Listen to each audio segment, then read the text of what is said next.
Ay, ito nga, ituloy na natin ang ating paggagala dito sa Payelo. Yes! At after natin na ma-enjoy i-teach, ay dito naman tayo sa taas pupunta. Oh, let's go! Excited much ng lola nyo.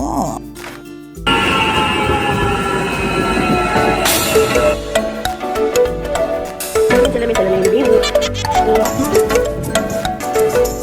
Yes, ang bango niya.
And after nga ng matagal na pag-iintay, kasi nga na pending ang pagbebenta niyang ticket na yan at nag-start na ulit at nag-intay pa't madaming pila.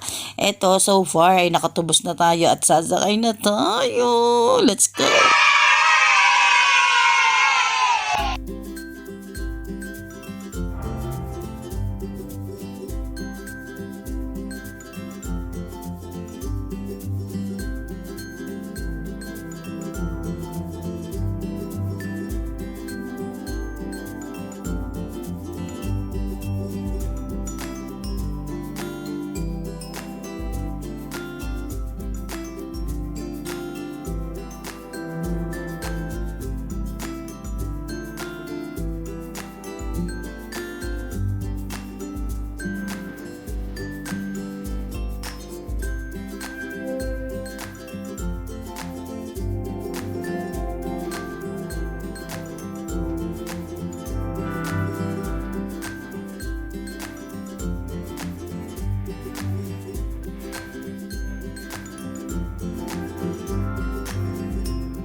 Video naman, video. It's gonna need more work. Picture mo pa kaya? Picture tayo pa. Ayaw ko tayo Picture mo kami nag-picture naman. tayo practice. I'm afraid of heights. Ayun, oh. Bubig Iganita. ako din po, takot sa taas. Dati, Pero sa taas is kapundin ka?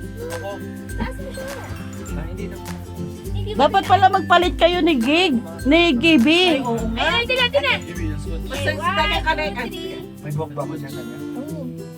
Ayan, kita-kita yung sila. Yan, switch. Yan, para family picture. Ayan. Malapit na. 2 minutes. Ayan. See? Umete. She look at that skier. Dapat may kwan sila, no? Calculation sa alam po nila yan? Meron yan? May monitor po sila. Meron yan? Wala, nahirapan na siya. Kuya, kaya mo yan, kuya. Go, go. Is this even harder than Mount Everest? si nanay mo kayo dito. Ayo. Tapos biglang Why would i-suspect. it be like this? Mas karoon tayo. Konti na lang, konti na lang. May nilabas sa latig yan. Sila ka. Hindi, uwi. Ang lakas ng hangin. Kaya ko doon sa maya. Nature. Pagkapila to. Open siya. Open siya. Tibay din ang kable niya, no? Ay, nako, talagang ko sa loob-loob din lang. Talagang kinakabahan na talaga ako niyan. Ay, ang lakas talaga ng hangin at talaga na mapa-stop tayo sa impact. Grabe.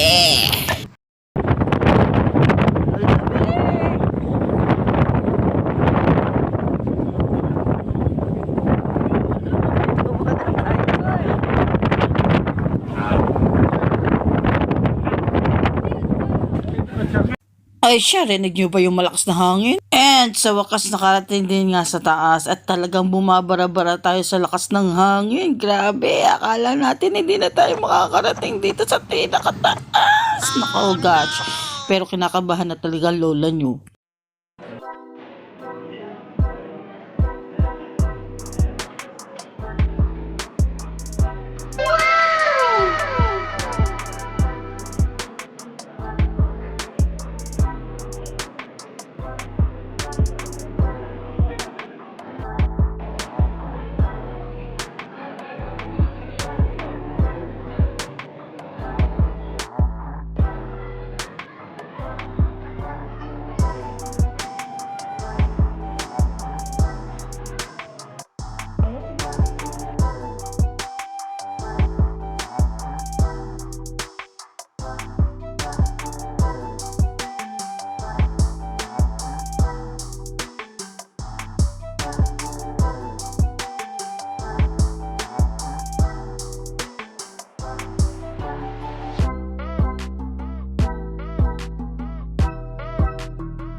Oh, diba? Ang ganda ng kainan dito. Tapos ang pa-view ay yung ganyan. Oh, diba? Ang ganda! Siyempre, hindi ko yung palalampasin. And siyempre, may groovy din tayo. At lumabas nga ako ulit. Siyempre, maganda yung view doon sa labas.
Oh ha, imot-imot ang lola nyo pero hindi pa natin nakikita yung pinakang baba dyan kasi malayo nga tayo na sa taas.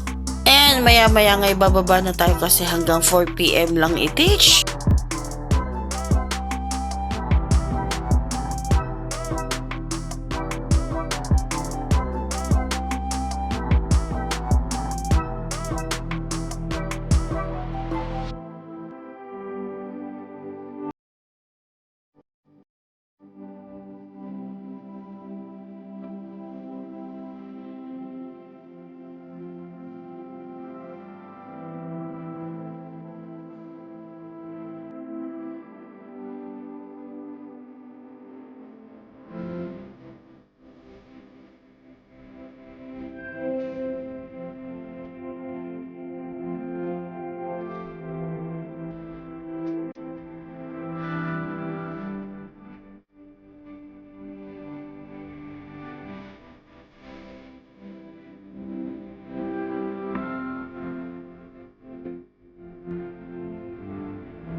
Kasama natin.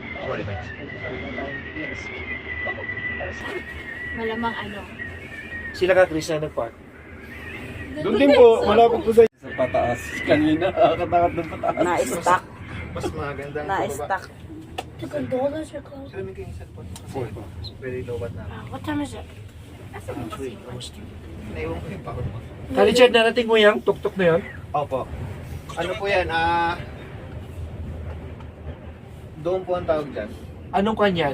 Anong temperature doon pinakakuha? Ano po na? Kuha nito, pag summer, ginagamit din to? Tinitreat din? Wala na pong ski lift, so lalakarin mula doon sa car park. Paakyat? Opo. Oh. Pagod. Grabe.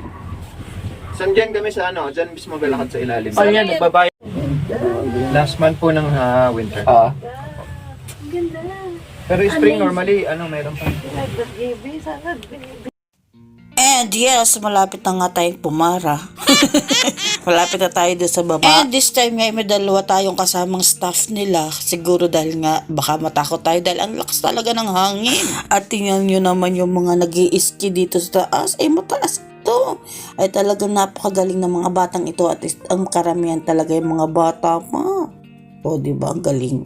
Nasa taas sila, pero di sila natatakot. Sana yan talaga. Ay talagang ang dami pang nakapila doon sa taas. O diba?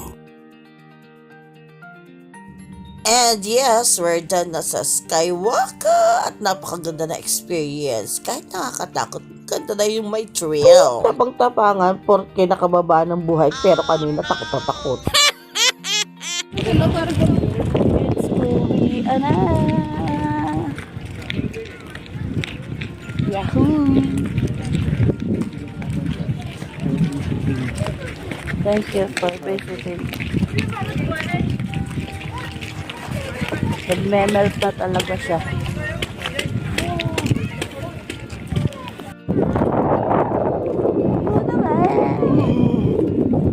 I'm breathing. I'm breathing. Ispakas po na. O, diba? Nasa ice tayo. Very good. Natutunaw na ang yellow. Bahay na yun sa Libin. Yung isa sa... Ayun nga pala, mga lugar nga Pare sa Hawks Bay. Ang alam. Pare, yung ating nga yung half badding isa. Oh, Ayan yung isa ay Libin. libre tayo doon. Oh. Tapos yung Hawks Bay. Ayaw, maniniwala.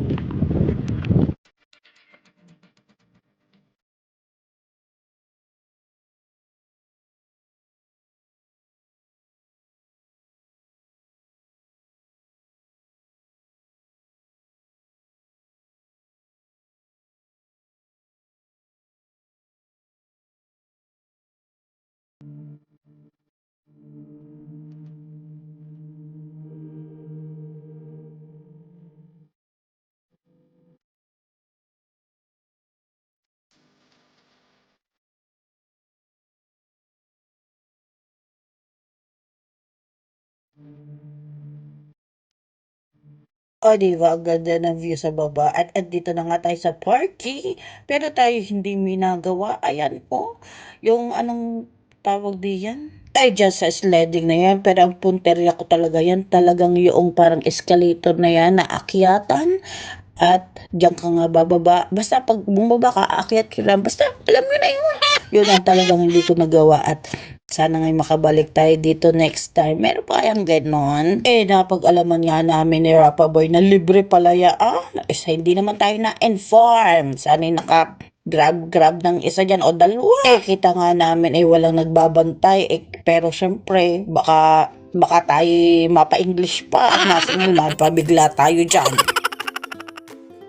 Eto nga yung sinasabi ko sa inyo, may pagsadya pa talaga tayo dyan sa baba kasi may elevator yan. Nakita nga namin meron pumupunta dyan at nanggagaling dyan. Ayun, yun. Kita nyo ba yung elevator na yun? Yan, galing tayo dyan. At makikita mo nga itage.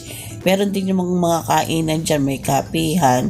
Saka doon sa taas at saka doon sa pinakataas. Yun, maraming available. At pinaka-blockbuster talaga CR. Marami naman silang CR pero kailangan pa nilang dagdagan sa dami ka namin ito. Ang lamig pa naman. And ayan nga yung makikita natin sa baba. Tapos ito nga yung sinasabi kong hindi natin napuntahan. Picture na pala natin. Saan tayo nakapunta dyan? Hindi ko naman kasi alam na libre naman pala yan. Saan na tayo pupunta? Pero napakaganda talaga experience ang Liwapehong itong place. No, and never ko nang akalain na tayo makakapunta sa ganitong lugar. At ang lalong higit ay magkakasama kami tatlo, diva? Very thank you tayo sa lahat ng mga blessings. And kay Lolo, syempre siya yung nag-drive. And so, enjoy na lang natin ang life kahit walang aircon. So yan, thank you Liwapehong sa ating experience. And New Zealand, syempre kung wala tayong kita, hindi tayo makakapunta dyan. Anong kita? Sweldo pala. So yan, thank you sa experience. Fuck up po. And uwi na, let's go. And medyo mainit na kaya nagde-defrost na yung ating mga iced tea. Yan, hindi na pwede pagbili. And kanina nga pagpunta natin dito, kung naaalala nyo yung Desert Road, yun, nun kanina dahil tayo napakalamig, sarado siya kanina. At yung mga taga-Auckland ay dito pa talaga dumaan sa may papuntang Liwapeho. Pero sa ngayon ay dahil nga defrost na, ay hindi na madulas yung kalsada, open na siya. Gaya nga na sinabi ko nung sa ating last vlog, pag nga may yelo yung kalsada, madulas siya, kaya delikado. At paglabas nga natin dito, wala na yung mga bantay.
Kita nyo ba? May pa-snow din doon sa kabila.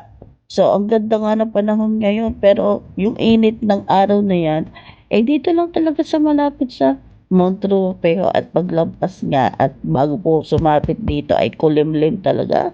Buti na lang, napagbigyan tayo ng magandang panahon. Ang dami na namang ship. Hindi ko na namalayan. Napahaba na pala ang ating for today's video. And that's all for today's video. And thanks for watching. Bye-bye. Till next ha. Walang sawaan, okay? At ito nga yung mahabang tulay na nakita ko kanina, oh. Para yan sa trend. Tapos meron tayong pa-butch dito. And bye-bye. Thanks for watching. Paulit-ulit. Bye!